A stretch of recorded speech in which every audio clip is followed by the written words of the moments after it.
मित्रांनो, जालियनवाला बाग हत्याकांड म्हणजे ब्रिटिश इतिहासातील एक अत्यंत लज्जास्पद अशी ही घटना होती।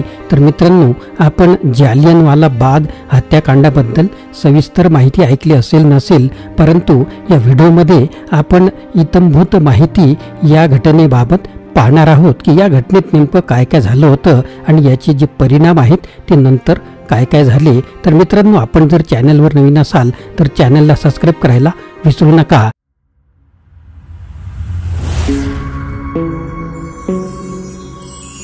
नमस्कार मित्रांनो, माझे नाव आनंद आहे आणि मराठी आनंद यूट्यूब चॅनलमध्ये आपणा सर्वांचे स्वागत आहे। जालियनवाला बाग हत्याकांड 13 एप्रिल 1919 रोजी बैसाखीच्या दिवशी अमृतसर पंजाब प्रांत इथे झाली होती। भारतातील सुवर्ण मंदिराजवळ जालियनवाला बागेत ही घटना घडली। रोलेट कायद्याच्या निषेधार्थ एक सभा तिथे आयोजित केली जात होती, ज्यामध्ये जनरल डायर नावाच्या ब्रिटिश अधिकाऱ्याने त्या सभेत उपस्थित असलेल्या जमावावर कोणतेही कारण नसताना अत्यंत जोरदार असा गोळीबार केला, ज्यामध्ये डायर नावाच्या ब्रिटिश अधिकाऱ्याने त्या सभेत उपस्थित असलेल्या जमावाचा कोणताही विचार केला नाही, कोणतीच प्रकारची दया माया त्या व्यक्तीला आली नाही, ज्यामध्ये 400हून अधिक लोक मरण पावले आणि 2000हून अधिक लोक जखमी झाले। अमृतसरमधील उपायुक्त कार्यालयाने 484 हुतात्म्यांची यादी केली आहे। तर जालियनवाला बागेत एकूण 388 शहीदांची यादी आहे। या दुर्दैवी घटनेत 200 लोक जखमी झाले आणि हुतात्म्यांची यादी केलेली आहे। तर जालियनवाला बागेत एकूण अशा प्रकारची यादी बनवण्यात आली, त्यामध्ये 379 लोक शहीद झाल्याची नोंद आहे। त्यापैकी 337 पुरुष, 41 अल्पवयीन मुले आणि एक 6 आठवड्याचे बाळ सुद्धा असल्याची ब्रिटिश राजवटीच्या नोंदी मान्य करतात। अनधिकृत आकडेवारीनुसार 1500हून अधिक लोक मारले गेले आणि 2000हून अधिक लोक जखमी झाले होते। कोणत्याही एका घटनेचा भारतीय स्वातंत्र्य लढ्यावर सर्वात जास्त परिणाम झाला असेल तर ती हीच घटना म्हणजेच हे भयंकर हत्याकांड असे मानले जाते की या घटनेने भारतीय ब्रिटिश राजवटीचा अंतच होऊन गेला होता। 1997 मध्ये राणी एलिझाबेथ यांनी या स्मारकावर मृतांना श्रद्धांजली वाहिली। 2013 मध्ये ब्रिटिशचे पंतप्रधान डेव्हिड कॅमेरून यांनीही या स्मारकाला भेट दिली होती। अभ्यागतांच्या पुस्तकात त्यांनी लिहिले की ब्रिटिश इतिहासातील ही एक लज्जास्पद घटना होती।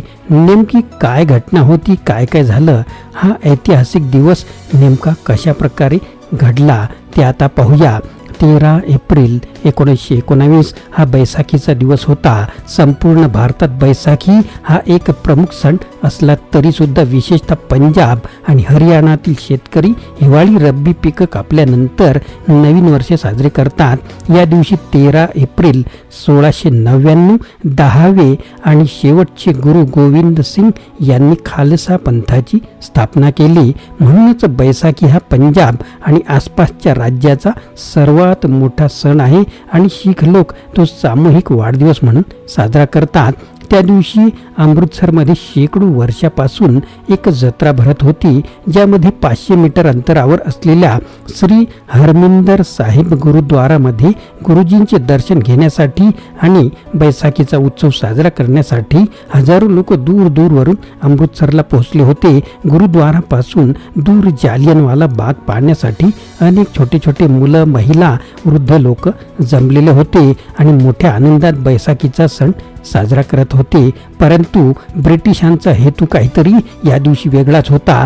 पहिल्या महायुद्धात म्हणजेच 1914-1918च्या दरम्यान भारतीय नेत्यांनी आणि लोकांनी उघडपणे ब्रिटिशांना पाठिंबा दिला होता।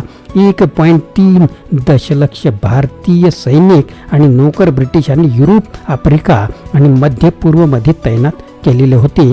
त्यापैकी 43,000 भारतीय सैनिक युद्धात शहीद झाले। युद्ध संपल्यानंतर भारतीय नेते आणि लोक ब्रिटिश सरकारकडून सहकार्य आणि उदारतेची अपेक्षा करत होते, परंतु ब्रिटिश सरकारने मॉन्टेग्यू चेम्सफोर्ड सुधारणा लागू केल्या, ज्या या भावनेच्या विरुद्ध होत्या, पण पहिल्या महायुद्धाच्या काळात भारतीय प्रतिकार शक्ती कायदा 1915 लागू करून चिरडलेल्या पंजाब प्रांतात ब्रिटिशांचा विरोध वाढत होता. त्यानंतर 1918 मध्ये ब्रिटिश न्यायाधीश सिडनी रॉलेट यांच्या अध्यक्षतेखाली एक देशद्रोह समिती नेमण्यात आली, ज्याची जबाबदारी होती की भारतात विशेषतः पंजाब आणि बंगालमध्ये कोणत्या परकीय शक्ती ब्रिटिशांना विरोध करत आहेत याचा अभ्यास करणे. या समितीच्या सूचनेनुसार भारतीय प्रतिकारक शक्ती कायदा 1915चा विस्तार करून रोलेट कायदा लागू करण्यात आला, जो स्वातंत्र्यासाठी चालू असलेल्या चळवळीला थांबवण्यासाठी होता, ज्या अंतर्गत ब्रिटिश सरकारला अधिक अधिकार देण्यात आले होते. प्रेसवर सेन्सॉरशिप लादणे, नेत्यांना ट्रायल न करता तुरुंगात डांबणे, वॉरंट शिवाय लोकांना अटक करणे, त्यांना जबाबदारी न देता विशेष न्यायाधिकरणात आणि बंद खोल्यांमध्ये खटला चालवणे इत्यादी याच्या निषेधार्थ संपूर्ण भारत उभा राहिला आणि देशभरात लोकांना अटक करण्यात आली. यामध्ये गांधीजींची नेमकी काय भूमिका होती, तर तोपर्यंत गांधीजी दक्षिण आफ्रिकेतून भारतात आले होते आणि त्यांची लोकप्रियता हळूहळू वाढत चालली होती. त्यांनी रोलेट कायद्याच्या विरोधात आंदोलन पुकारले होते, ज्याला चिरडण्यासाठी ब्रिटिश सरकारने रोलेट कायद्याअंतर्गत अधिक नेते आणि लोकांना अटक केली होती आणि कठोर शिक्षा सुद्धा दिल्या. यामुळे लोकांचा संताप वाढला होता आणि लोकांनी रेल्वे आणि पोस्ट टेलिग्राफ संपर्क सेवा विस्कळीत केली. एप्रिलच्या पहिल्या आठवड्यात आंदोलन शिगेला पोहोचले होते. लाहोर आणि अमृतसरचे रस्ते माणसांनी गजबजून भरले गेले होते. जालियनवाला बागेत सुमारे 5,000 लोक जमले होते. ब्रिटिश सरकारच्या अनेक अधिकाऱ्यांना ही परिस्थिती 1857च्या विद्रोहाची पुनरावृत्ती झाल्यासारखी वाटली होती आणि ते होऊ नये म्हणून आणि ते चिरडून टाकण्यासाठी ते काहीही करण्यास तयार होते. ब्रिटिशांचे अत्याचाराचा कळस कसा गाठला ते आता पहा. सत्यपाल आणि सैफुद्दीन किचलू या चळवळीतील 2 नेत्यांना अटक करून कालापानीची शिक्षा सुनावण्यात आली होती. 10 एप्रिल 1919 रोजी अमृतसरच्या उपायुक्तांच्या घरी या 2 नेत्यांच्या सुटकेची मागणी करण्यात आली, परंतु शांततापूर्ण आणि सभ्य पद्धतीने आंदोलन करणाऱ्या लोकांवर ब्रिटिशांनी गोळीबार केला. त्यामुळे तणाव वाढला आणि त्या दिवशी अनेक बँका, सरकारी इमारती, टाउन हॉल, रेल्वे स्टेशन पेटून देण्यात आले. या अमानुष हिंसाचारात 5 युरोपियन नागरिकांचा मृत्यू झाला होता. याच्या निषेधार्थ ब्रिटिश सैनिकांनी भारतीय लोकांवर ठिकठिकाणी गोळीबार केला, ज्यामध्ये 8 ते 20 भारतीयांचा मृत्यू झाला. पुढच्या 2 दिवसात अमृतसर शांत राहिला, पण हिंसाचार पंजाबच्या अनेक भागात पसरत चालला होता आणि आणखी 3 युरोपियन नागरिक मारले गेले होते. तो चिरडून टाकण्यासाठी इंग्रजांनी पंजाबच्या बहुतांश भागात मार्शल लॉ लागू केला. आता पहा घटनेचा नेमका तपशील काय होता.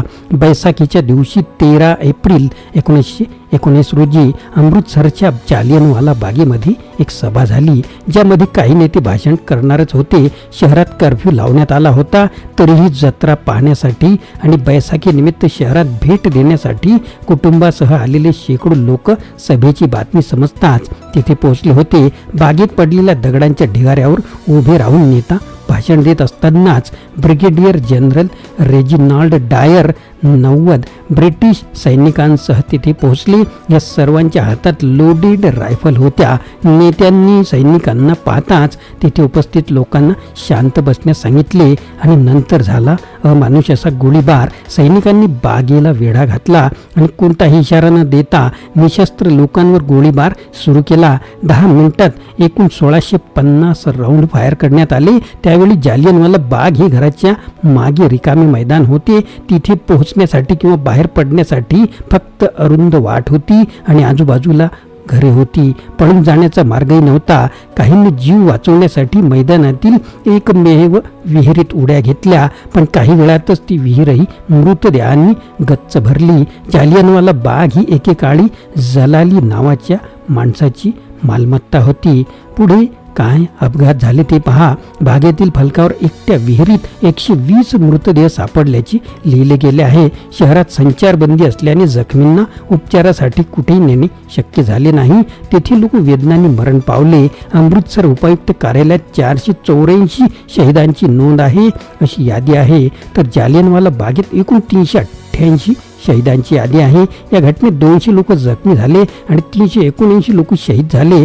त्यापैकी 337 पुरुष, 41 अल्पवयीन मुले आणि एक 6 आठवड्याचे बाळ असल्याचे ब्रिटिश राजवटीच्या नोंदी मान्य करतात. अनधिकृत जर आकडेवारी म्हटली तर 1000हून अधिक लोक मारले गेले आणि 2000हून अधिक लोक जखमी झाले. अधिकृत मृतांची संख्या 379 असल्याचे नोंदवले गेले. तर पंडित मदन मोहन मालवीय यांनी किमान 1300 मृत्यूंचा अंदाज व्यक्त केला. स्वामी श्रद्धानंद यांच्या म्हणण्यानुसार मृतांची संख्या 1500 पेक्षा जास्त होती. तर अमृतसरचे तत्कालीन सिव्हिल सर्जन डॉक्टर स्मिथ यांच्या मते मृतांची संख्या 1800 पेक्षा जास्त होती. तर मित्रांनो, मुख्यालयात परत आल्यावर ब्रिगेडियर जनरल रेजिनाल्ड डायर यांनी आपल्या वरिष्ठांना टेलिग्राम केले की भारतीयांच्या सैन्याने आपल्यावर हल्ला केला आहे आणि बचावासाठी त्यांना गोळीबार करावा लागला. प्रत्युत्तरात ब्रिटिश लेफ्टनंट गव्हर्नर मायकेल वुडवायर यांनी ब्रिगेडियर जनरल रेजिनाल्ड डायर यांना टेलिग्राम केले की तुम्ही योग्य पाऊल उचलले आहे, मला तुमचा निर्णय मान्य आहे. त्यानंतर ब्रिटिश लेफ्टनंट गव्हर्नर मायकेल वुडवायर यांनी अमृतसर आणि इतर भागात मार्शल लॉ लागू करण्याची मागणी केली, जी व्हाईसराय लॉर्ड चेम्सफोर्ड यांनी मंजूर केली. या हत्याकांडाचा जगभरातून निषेध करण्यात आला, ज्याच्या दबावाखाली भारताचे परराष्ट्र सचिव एडविन मोंटाग्यू यांनी 1919च्या उत्तरार्धात हंटर कमिशनची चौकशी करण्यासाठी नियुक्त केले. ब्रिगेडियर जनरल रेजिनाल्ड डायर यांनी आयोगासमोर कबूल केले की ती लोकांना गोळ्या घालून ठार मारण्याचा पूर्वनियोजित निर्णय घेऊन तेथे गेले होते आणि ते अरुंद मार्ग ओलांडणार नाहीत. त्यांच्यावर गोळीबार करण्यासाठी त्यांनी 2 तोफाही घेतल्या होत्या. 1920 मध्ये हंटर कमिशनच्या अहवालानुसार ब्रिगेडियर जनरल रेजिनाल्ड डायर यांना कर्नल म्हणून पदावनत करण्यात आले आणि निष्क्रिय यादीत ठेवण्यात आले. त्यांना भारतात पद न देण्याचा निर्णय घेण्यात आला आणि प्रकृतीच्या कारणास्तव त्यांना ब्रिटनला परत निषेधाच्या दबावाखाली पाठवण्यात आले. हाऊस ऑफ कॉमन्सने त्यांचा निषेध करण्याचा प्रस्ताव मंजूर केला, परंतु हाऊस ऑफ लॉर्ड्सने या हत्याकांडाची प्रशंसा करणारा प्रस्ताव मंजूर केला. जगभरातील निषेधाच्या दबावाखाली ब्रिटिश सरकारने नंतर त्याचा निषेध करणारा प्रस्ताव हा मंजूर केला होता आणि 1920 मध्ये ब्रिगेडियर जनरल रेजिनाल्ड डायर यांना राजीनामा द्यावा लागला. 1927 मध्ये त्यांचे नैसर्गिक कारणाने निधन झाले.